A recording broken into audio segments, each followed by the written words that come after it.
First mistake என்ன அப்படின்னு பார்த்தீங்கன்னா, உங்களோட மற்றவங்கள கம்பேர் பண்ணாதீங்க. அப்படி நீங்கள் கம்பேர் பண்ணிங்கன்னா உங்கள் லைஃப் வந்து கேள்விக்குறியாக மாறிடும். ஸோ அதனால் மற்றவங்களோட உங்களை கம்பேர் பண்ணிக்காதீங்க. செகண்ட் மிஸ்டேக் வந்து மற்றவங்க நம்மளை பற்றி என்ன வேணால் நினச்சிட்டு போட்டும் அதெல்லாம் நீங்கள் பெருசாக எடுத்துக்காதீங்க. நம்ம படுற கஷ்டம் நமக்கு தான் தெரியும். இத்தனை வருஷம் நம்ம குரூப் 4 ப்ரிப்பேர் பண்ணிவிட்டு இப்போ சடனாக வந்து நிறுத்திட்டு நம்ம வேறு வேலைக்கு போகலாம் அப்படின்னு சொல்லிட்டு நீங்கள் கிவ் அப் பண்ணிட்டு போயிடலாம். பட் நீங்கள் ஒரு 5 வருஷம் 6 வருஷம் கழித்து நீங்கள் பார்த்தீங்க அப்படின்னா, நம்ம அப்பயே நம்ம படிச்சிருந்துருக்கலாம் அப்படின்னு சொல்லிட்டு அந்த மைண்ட் செட்டு தான் உங்களுக்கு வரும். அப்பயே படிச்சிருந்தா நான் நல்ல வேலைக்கு போயிருந்திருப்பேனே, கவர்மெண்ட் ஜாப் போயிருந்திருப்பேனே அப்படின்னு சொல்லிட்டு உங்களுக்கு தோண ஆரம்பிச்சிடும். அதனால் நீங்கள் இந்த 1 இயர் டைம் எடுத்து நீங்கள் படிங்க. இப்போ ஆரம்பித்தா கூட நீங்கள் நெக்ஸ்ட்டு குரூப் 4 எக்ஸாமில் கண்டிப்பாக பாஸ் பண்ணிட்டு நீங்கள் போயிடலாம். தேர்டு மிஸ்டேக் என்ன அப்படின்னு பார்த்தீங்கன்னா, இப்போ நீங்கள் குரூப் 4னாலும் சரி குரூப் 2 ப்ரிப்பேர் பண்ணுறீங்க அப்படின்னா யூடியூப்பில் நிறைய வீடியோஸ் வந்து பார்க்குறீங்க. அது பார்த்துட்டு நீங்கள் அப்படியே ஸ்கிப் பண்ணிட்டு போயிடுறீங்க. ஸோ இந்த மாதிரி பண்ணுறதுனால நீங்கள் நோட்ஸ் வந்து எடுக்க மாட்டீங்க. நீங்கள் டிஎன்பிஎஸ்சி படிக்கிறதுனாலே வந்து கண்டிப்பாக நம்ம ஒரு நோட் வந்து போட்டிருக்கணும். நோட்டில் வந்து நம்ம இம்பார்ட்டண்ட் பாயிண்ட்ஸ் தனியாக எழுதி வச்சுருக்கணும். ஸோ அப்படின்னா மட்டும்தான் உங்களுக்கு ரிவிஷன் அப்போ அது படிக்கிறப்ப நம்ம படித்தோம் அப்படின்னு சொல்லிட்டு அந்த ஞாபகம் வரும். ஃபோர்த் ஒன் என்ன அப்படின்னு பார்த்தீங்கன்னா டைம் தான்.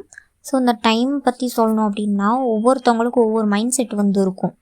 இப்போ படித்தா எனக்கு மனப்பாடம் ஆகும், இல்லை 4 மணிலேருந்து 6 மணி வரை படித்தா எனக்கு மனப்பாடம் ஆகும், சில பேர்த்துக்கு வந்து நைட்டு 1 மணி வரையே படித்தா மனப்பாடம் ஆகும் அப்படின்னு சொல்லிட்டுலாம் இருப்பீங்க. ஸோ அவங்கவுங்களுக்கு என்னென்ன டைம் வந்து படித்தா மனப்பாடம் ஆகும், இல்லை உங்களுக்கு எப்போ படிக்க தோணுதோ நீங்கள் அப்பப்போலாம் புக் எடுத்து வச்சு படிங்க. ஏதாச்சும் ஒன்று ரீட் பண்ணுற மாதிரியே வந்து மைண்டை வைங்க. டைம் வந்து சும்மா இருக்கும்போது நீங்கள் இப்போ எந்த வேலையும் இல்லாமல் நீங்கள் சும்மா இருந்தீங்க அப்படின்னா வந்து ஒரு நோட் எடுத்து வச்சுட்டு நீங்கள் அந்த நோட்டில் என்ன எழுதியிருக்கீங்க அப்படின்னு சொல்லிட்டு ரீட் பண்ணி பாருங்கள். ஸோ அப்படி ரீட் பண்ணிங்க அப்படின்னா கண்டிப்பாக அது வந்து உங்கள் மைண்டில் வந்து ஸ்டோர் ஆகும். ஃபிஃப்த் ஒன் என்னன்னு பார்த்தீங்கன்னா தூக்கம். காலையில் எந்திரிக்கிறீங்க, காலையில் 4 மணிக்கு எழுந்துச்சி படிக்கிறீங்க அப்படின்னா படிச்சுட்டே இருக்காமல் ஒரு 4 to 6 மணி வரை படிச்சுட்டு அடுத்து கொஞ்சம் பிரேக் விட்டுருங்க. பிரேக் விட்டுட்டு அடுத்து 9 மணிக்கு ஸ்டார்ட் பண்ணி படிங்க. படித்து ஒரு 12 மணி வரைய படிச்சுட்டு அடுத்து கொஞ்சம் பிரேக்கு. இந்த மாதிரி நீங்கள் பிரேக் விட்டு படிக்கிறப்ப தான் நிறைய வந்து உங்களுக்கு மைண்டில் வந்து ஸ்டோர் ஆகும். நீங்கள் பிரேக் விடாமல் படிச்சிங்க அப்படின்னா நம்ம படித்ததும் கூட மறந்து போயிடும் நமக்கு. அதனால் கொஞ்சம் பிரேக் விட்டு நீங்கள் படிச்சிங்கன்னா கண்டிப்பாக வந்து மெமரியில் ஸ்டோர் ஆகும். 6வது மிஸ்டேக்கு, நீங்கள் ஃபோன் யூஸ் பண்ணுறீங்க. எல்லாருமே வந்து இப்போ ஃபோன் தான் வந்து மொபைல் ஃபோன் தான் யூஸ் பண்ணிட்டு இருந்திருப்பீங்க. ஸோ மொபைலில் வந்து நீங்கள் ரீல்ஸு, யூடியூப்பில் ஷார்ட்ஸு இந்த மாதிரி நீங்கள் பார்க்காம படிக்கிற சம்மந்தமாக என்னவோ நீங்கள் அது வந்து பாருங்கள். எப்பயாச்சும் உங்களுக்கு ரொம்ப வந்து படித்து போர் அடிக்காது படித்தா சொல்கிறேன் நான். ஓகே நம்ம வந்து கொஞ்ச நேரம் நம்ம பார்க்கலாம் அப்படின்னா ஒரு அரை மணி நேரம் மட்டும் பாருங்கள். அதை விட்டு நீங்கள் ரீல்ஸ் அதிக நேரம் பார்க்குறது, படிக்கிறது ஒரு அரை மணி நேரம், ரீல்ஸ் பார்க்குறது 1.5 மணி நேரம் அப்படின்னு வச்சிங்கன்னா கண்டிப்பாக வந்து உங்களால் ஒன்று கூட படிக்க முடியாது. அதனால நீங்கள் ரீல்ஸ் பார்க்குறத கம்மி பண்ணிவிட்டு நீங்கள் எக்ஸாமுக்கு ப்ரிப்பேர் பண்ணுறத கொஞ்சம் அதிகமாக்குங்க. 7வது மிஸ்டேக் என்ன பண்ணுறீங்க அப்படின்னா, நீங்கள் இப்போ ஒரு 1 மந்த் நீங்கள் ஃபுல் அண்ட் ஃபுல் படிக்கிறீங்க. ஒன் மந்த்து கூட வேணாம், நீங்கள் 1 வீக் படிக்கிறீங்க. 1 வீக் படித்ததை நீங்கள் நெக்ஸ்ட் வீக்கு இல்லைன்னா அந்த 1 வீக்கு எண்டில் வந்து நீங்கள் எல்லாத்தையும் நீங்கள் திருப்பி ரீகால் பண்ணுங்கள்.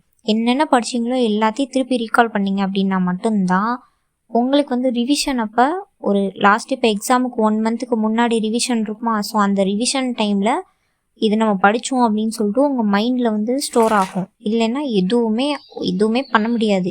அப்புறம் நீங்கள் திருப்பி உட்காந்து திருப்பி நீங்கள் அதை படிக்க வேண்டியதாக வரும். அதனால் நீங்கள் வந்து என்ன படிக்கிறீங்களோ அதை திருப்பி நீங்கள் வந்து ரிவிஷன் பண்ணிக்கிட்டே இருங்க. 1 மந்த்துக்கு படிக்கிறது நீங்கள் 1 வீக் பிரேக் விட்டுட்டு நீங்கள் அந்த 1 வீக்கில் வந்து நீங்கள் எல்லாத்தையுமே நீங்கள் ரிவிஷன் பண்ணுங்கள். அப்படி பண்ணிங்கன்னா மட்டும்தான் உங்களால் வந்து மனப்பாடம் பண்ண முடியும் எல்லாத்தையுமே. 8th ஒன் என்னன்னு பார்த்தீங்கன்னா, எப்போவுமே சரி சிலபஸ் காப்பி கையில் வச்சுருக்கணும். நீங்கள் கையில் வச்சுட்டு அந்த சிலபஸில் என்ன கொடுத்துருக்காங்களோ அது வந்து புக்கில் எங்கே இருக்குதுன்னு பாருங்கள். பார்த்துட்டு நீங்கள் அதுபடி நீங்கள் வந்து ப்ரிப்பேர் பண்ணிங்கன்னா syllabus full and full cover பண்ணிடலாம். இப்போ வந்து நீங்கள் இப்போ தமிழ் படிக்கிறீங்க அப்படின்னு வச்சுக்கோங்களேன். ஃபஸ்ட்டு நீங்கள் 6th-லேருந்து 10th வரைக்கும் அட்டை டு அட்டை படிக்கணுன்ற அவசியமே கிடையாது. சிலபஸில் என்ன கொடுத்துருக்காங்களோ நீங்கள் அது எங்கே இருக்குதுன்னு தேடி கண்டுபிடிச்சி நீங்கள் படிங்க. 9th ஒன் என்னன்னு பார்த்தீங்கன்னா, இப்போ எக்ஸாம் வந்து இப்போ நெக்ஸ்ட் மந்த் அப்படின்னு வச்சுக்கோங்க. சும்மா உதாரணத்துக்கு சொல்கிறேன். இப்போ நெக்ஸ்ட் மந்த்து. ஸோ அதுக்கு முன்னாடி 1 மாதத்துக்கு முன்னாடி நீங்கள் எடுத்து புக்கை திறந்து உட்காந்து படிக்கிறது, இப்படிலாம் பண்ணிங்கன்னா கண்டிப்பாக அந்த எக்ஸாமில் நீங்கள் பாஸ் மார்க் கூட வாங்க முடியாது. ஸோ அதனால் நீங்கள் ஒரு எக்ஸாமுக்கு நீங்கள் ப்ரிப்பேர் பண்ணுறீங்க அப்படின்னா, இப்போ குரூப் 4 முடிஞ்சிருக்குதா, ஒரு 2 மந்த் பிரேக் விட்டிங்கன்னா, அடுத்து இந்த மந்த்லேருந்து நீங்கள் படிக்க ஸ்டார்ட் பண்ணுங்கள். படிக்க ஸ்டார்ட் பண்ணி நீங்கள் நெக்ஸ்ட் இயர்க்குள்ளே நீங்கள் எல்லாத்தையுமே முடிச்சிடுங்க. இப்போ இருக்கிறது தான் நமக்கு வந்து படிக்கிற டைமே இதுதான் நமக்கு. ஒரு 30 வயசு 40 வயசுக்கு மேலே போயிடுச்சு அப்படின்னு வச்சுக்கோங்களேன், கண்டிப்பாக நம்மளால் படிக்க முடியாது. நிறைய பேர் வந்து ஏஜ் ஆகியும் வந்து படிக்கிறாங்க. ஸோ நம்ம நிலைமையை நம்ம சூஸ் பண்ணணும். இப்போ நம்ம ஒரு 30 வயசு அப்படின்னு வச்சுக்கோங்க, நம்ம அந்த டைமில் நம்ம படிக்க முடியுமான்னு நீங்கள் உங்களை பற்றி நீங்கள் திங்க் பண்ணுங்கள். ஸோ திங்க் பண்ணி நீங்கள் முடிவு பண்ணுங்கள். எனக்கு தெரிஞ்சு கரெக்டாக ஒரு 28 வயசுக்கு உள்ளேயே நம்ம வந்து எப்படியாச்சும் நம்ம கவர்மெண்ட் வேலை வாங்கிடணும். அதனால் நீங்கள் இப்போ இருந்து நீங்கள் படிக்க ஸ்டார்ட் பண்ணுங்கள். என் கூட சேர்ந்தே நீங்கள் வந்து படிச்சிங்க அப்படின்னா கண்டிப்பாக வந்து நெக்ஸ்ட் இயர்க்குள்ளே நம்ம நெக்ஸ்ட் இயரே வாங்கிடலாம் நம்ம வேலை. 10th ஒன் என்னென்னு பார்த்தீங்கன்னா ப்ரீவியஸ் இயர் கொஸ்டின்ஸ்.